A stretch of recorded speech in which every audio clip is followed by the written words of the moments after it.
दोस्तों, जब भी आप रैप्टर शब्द सुनते हैं तो आपके सामने फिल्म जुरासिक पार्क के दृश्य घूमने लग जाते होंगे, क्योंकि सबसे पहले हम सभी ने ये शब्द डायनासोर के संबंध में ही सुना है। किंतु डायनासोर के संबंध में रैप्टर एक छोटा शब्द है। इसका पूरा उच्चारण है वेलोसिरैप्टर। वेलोसिरैप्टर डायनासोर की विभिन्न प्रजातियों में से एक थे जो आज से करीब 7 करोड़ साल पहले पृथ्वी पर राज करते थे। हालांकि इनकी तुलना में टायरेनोसोरस रेक्स, जिसे शॉर्ट में टी-रेक्स कह दिया जाता था, ज़्यादा बड़े और खूंखार थे। आमतौर पर एक टी-रेक्स 40 फीट तक लंबा हो जाता था, वहीं वेलोसिरैप्टर या कहिए रैप्टर करीब 5 से 6 फीट लंबे ही होते थे। किंतु टी-रेक्स की तुलना में ये बेहद तेज एवं फुर्तीले थे। साथ ही ये समूह में भी रहते थे और इनके समूह से टी-रेक्स भी डरते थे। ये अपने शिकार को बुरी तरह से नोच नोच कर खा जाया करते थे। खैर दोस्तों, ये तो अतीत की बात है, किंतु क्या आप जानते हैं कि वेलोसिरैप्टर आज भी जीवित हैं और हमारे बीच में ही रहते हैं। आमतौर पर यह कहा जाता है कि करीब 6.5 करोड़ साल पहले एक बड़े उल्का गिरने से सभी डायनासोर नष्ट हो गए थे, किंतु ये पूरी तरह से सच नहीं है। उल्का गिरने से आई तबाही के कारण अधिकतर बड़े डायनासोर ही मारे गए थे, किंतु डायनासोरों की अनेकों छोटी प्रजातियां उस त्रासदी को झेल गई और वही प्रजातियां करोड़ों सालों में होने वाले बदलावों के कारण आज पक्षियों का रूप लिए हुए है। आज के पक्षी अतीत में डायनासोर ही थे। जहां तक बात रैप्टर्स की है तो इनकी भी कई छोटी प्रजातियां जिंदा रही जो आज भी हमारे बीच में हैं। ये प्रजातियां अपने अतीत के रूप जितनी ही घातक है। तो चलिए रैप्टर की कुछ ऐसी ही प्रजातियों के बारे में जानते हैं। गिद्ध। दोस्तों, गिद्ध गहरे भूरे या काले रंग के भारी भरकम पक्षी हैं। अन्य शिकारी पक्षियों की ही तरह इनकी चोंच भी आगे से मुड़ी हुई होती है, किंतु आमतौर पर ये शिकार नहीं करते। ये झुंडों में रहने वाले मुर्दाखोर पक्षी हैं जिन्हें किसी भी प्रकार का सड़ा गला मांस खाने से कोई परहेज नहीं है। आमतौर पर ये दुनिया भर में पाए जाते हैं। गिद्ध सबसे ऊंची उड़ान भरने वाला पक्षी भी है। वर्ष 1973 में एक गिद्ध को 37,000 फीट की ऊंचाई पर उड़ते हुए देखा गया था। ये इंसानों द्वारा रिकॉर्ड की गई किसी भी पक्षी की अधिकतम ऊंची उड़ान है।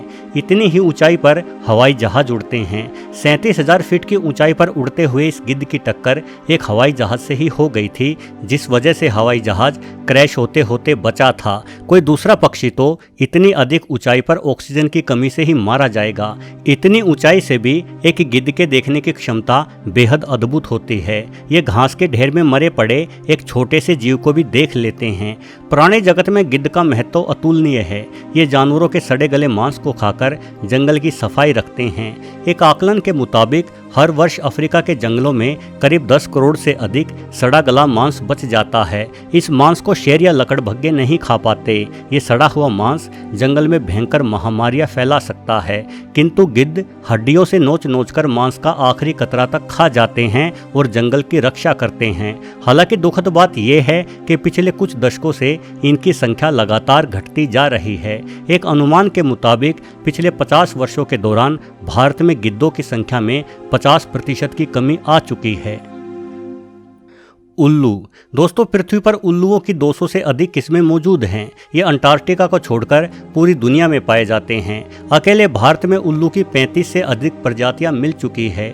माना जाता है कि एक उल्लू साल भर में 1000 से अधिक चूहे खा जाता है। चूहे हर साल लाखों टन फसल बर्बाद करते हैं, यानी एक उल्लू किसानों का सच्चा दोस्त है। मलेशिया में तो किसान फसल बचाने के लिए बड़े पैमाने पर उल्लुओं को पाल रहे हैं। उल्लू अपनी गर्दन को 135 डिग्री तक घुमा सकता है। मतलब यदि आप इसके पीछे भी खड़े हैं तो भी ये बिना अपने शरीर को हिलाए सिर्फ गर्दन घुमाकर ही आपको देख सकता है। ग्रेट हॉर्नेड नामक उल्लू धरती का सबसे बड़ा उल्लू है। इसके पंखों का फैलाव 5 फीट तक हो जाता है। शायद आपको पता न हो, किंतु उल्लुओं के समूह को पार्लियामेंट कहा जाता है। असल में उल्लू एकांत में ही रहना पसंद करते हैं, किंतु कई बार कई सारे उल्लू एक साथ इस तरह से इकट्ठे हो जाते हैं मानो कोई गंभीर मुद्दे पर बहस कर रहे हों। इसलिए इनके समूह को पार्लियामेंट ऑफ आउल्स नाम दिया गया है। उल्लू को बेहद ही बुद्धिमान पक्षी माना जाता है।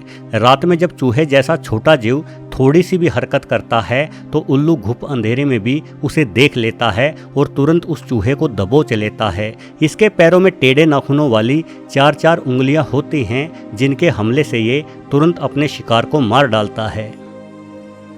बाज। दोस्तों, बाज किसी परिचय का मोहताज नहीं है। ये आसमान का राजा है जो मुश्किल से मुश्किल परिस्थितियों को झेलने के लिए जाना जाता है। बाज की मांसपेशियां बेहद मजबूत होती हैं। ये अपने से 3 गुना भारी जानवर को भी मार डालता है। अनेकों पक्षियों को तो बाज हवा में ही मार गिराता है। एक समय था जब युद्धों के दौरान सेनाओं द्वारा संदेश भेजने हेतु बड़ी संख्या में कबूतरों को पाला जाता था। ये कबूतर सैकड़ों किलोमीटर दूर तक महत्वपूर्ण एवं गुप्त सूचनाएं पहुंचाते थे। सुदूर आसमान में उड़ते कबूतरों को काबू करने के लिए बाजों को पालतू बनाया जाने लगा, जिसके बेहतरीन परिणाम सामने आए। बाज उड़ते कबूतरों को आसमान में ही मार गिराते। बाज गिद्धों की भांति पहले से मरे हुए जानवरों को खाने की बजाय खुद ही शिकार करना पसंद करते हैं। बाज चूहे से लेकर सांप तक और खरगोश से लेकर हिरण तक सभी जीवों का शिकार करते हैं। बाज की चोंच मनुष्य के बालों और नाखूनों की ही तरह टूटने के बाद फिर से उग सकती है। बढ़ती उम्र के साथ साथ बाज की चोंच भी लगातार बढ़ती रहती है। एक उम्र पर जाकर बाज की चोंच आगे से इतनी अधिक मुड़ चुकी होती है कि अपनी चोंच से शिकार करने के काबिल नहीं रहता। ऐसे में बाज पत्थरों पर पटक पटक कर अपनी चोंच तोड़ डालता है। इस प्रक्रिया में इसे भयानक दर्द भी होता है। टूटी चोंच के कारण बाज को कई सप्ताह तक भूखा भी रहना पड़ता है, लेकिन जब इसकी नई चोंच दोबारा से उग आती है तो बाज एक बार फिर से घातक शिकारी में तब्दील हो चुका होता है। साथ ही बाज अपने अधिक बड़े और भारी हो चुके पंखों को भी उखाड़ फेंकता है। खुद के बेकार हो चुके अंग को उखाड़ फेंकने की ऐसी हिम्मत किसी अन्य जीव में नहीं देखी गई। जहाँ एक और अन्य पक्षी मौसम के अनुसार एक स्थान से दूसरे स्थान को यात्रा करते हैं, वहीं बाज जीवन भर एक ही स्थान पर रहता है, क्योंकि ये हर मौसम और हर हालात से जूझने में सक्षम होता है। फॉल्कन और हॉक। दोस्तों, फॉल्कन और हॉक को आमतौर पर बाज ही मान लिया जाता है। हालांकि ये बाजों के सबसे नज़दीकी रिश्तेदार हैं, किंतु ये बाज की तुलना में छोटे और हल्के होते हैं। फॉल्कन का शरीर छोटा किंतु पंख बड़े होते हैं। अपनी इस खूबी के कारण ये धरती का सबसे तेज जीव है। पेराग्रीन फॉल्कन की अधिकतम रफ्तार 390 किलोमीटर प्रति घंटा तक रिकॉर्ड की जा चुकी है। यह पक्षी यूरोप और एशिया में पाया जाता है। अक्सर सर्दियों के दिनों में ये ठंडे एशियाई देशों को छोड़कर भारत का रुख करते हैं। इन्हें ठंड के दिनों में उत्तर भारत के मैदानी इलाकों में देखा जा सकता है। सभी प्रकार के फॉल्कन जमीन में रेंगने वाले जीवों की बजाय हवा में उड़ते अन्य पक्षियों का शिकार करना ही अधिक पसंद करते हैं। ये चिड़ियों या कबूतरों जैसे अन्य कमजोर पक्षियों का शिकार आसमान में ही कर लेते हैं। जहां तक हॉक की बात है, ये भी काफ़ी हद तक फॉल्कन जैसे ही दिखाई देते हैं, किंतु ये फॉल्कन जितने तेज नहीं होते, क्योंकि शरीर के मुकाबले इनके पंख छोटे होते हैं। हालांकि अपने अन्य रिश्तेदारों की तुलना में इनमें एक अनोखी खूबी भी होती है। ये बगैर आगे बढ़े एक ही स्थान पर पंख फड़फड़ाते हुए उड़ सकते हैं। शायद आपने भी कभी इन्हें इस तरह से उड़ते देखा हो। उत्तर भारत में इस पक्षी को कूही के नाम से जाना जाता है। ये आमतौर पर चूहे, छिपकलियों और सांपों का शिकार करते हैं। दोस्तों, समय बदलता है, मौसम बदलते हैं, किंतु हुनर कभी नहीं बदलता। रैप्टर डायनासोरों के रूप में भी धरती के सबसे घातक शिकारी थे और अब पक्षियों के रूप में भी इनके हुनर का कोई जवाब नहीं है। अतीत में इनका राज धरती पर चलता था, तो आज आसमान की ऊंचाइयों पर चलता है। वीडियो देखने के लिए आपका बहुत बहुत धन्यवाद।